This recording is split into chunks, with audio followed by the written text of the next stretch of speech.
Salam sejahtera. Saya Darul Zafrin bin Saiful Bahtiar dari Sekolah Kebangsaan Sultan Omar. Ini adalah hasil binaan rumah saya. Ini ialah kolam takungan air hujan kami. Ia dibina untuk menadah air ketika hujan lebat dan mencegah banjir. Kolam ini juga digunakan untuk pertanian dan membekalkan air bersih berkait dengan SDG 6 air bersih dan sanitasi serta SDG 13 tindakan terhadap iklim.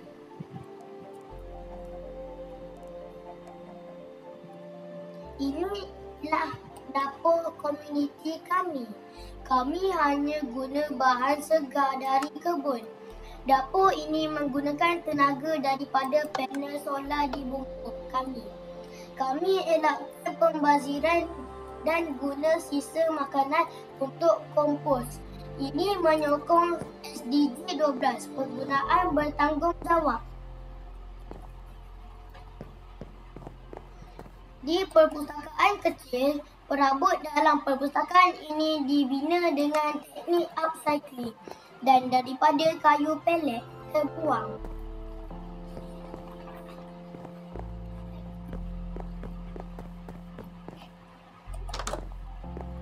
Bilik tidur ini dibina dengan konsep upcycling. Katil dan almari dibuat daripada kayu terpakai. Lampu bacaan pula dibuat daripada bekas kaca yang dikitar semula.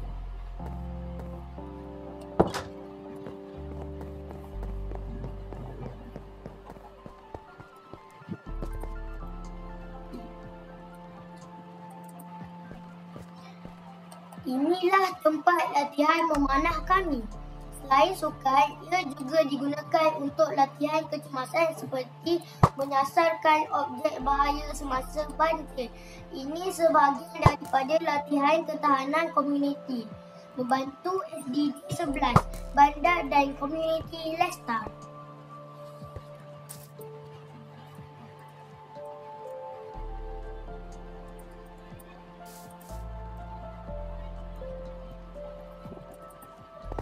Kebun saya menadah air hujan sebagai sumber air utama.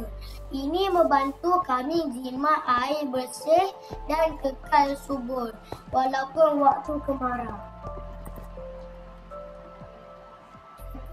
Terima kasih.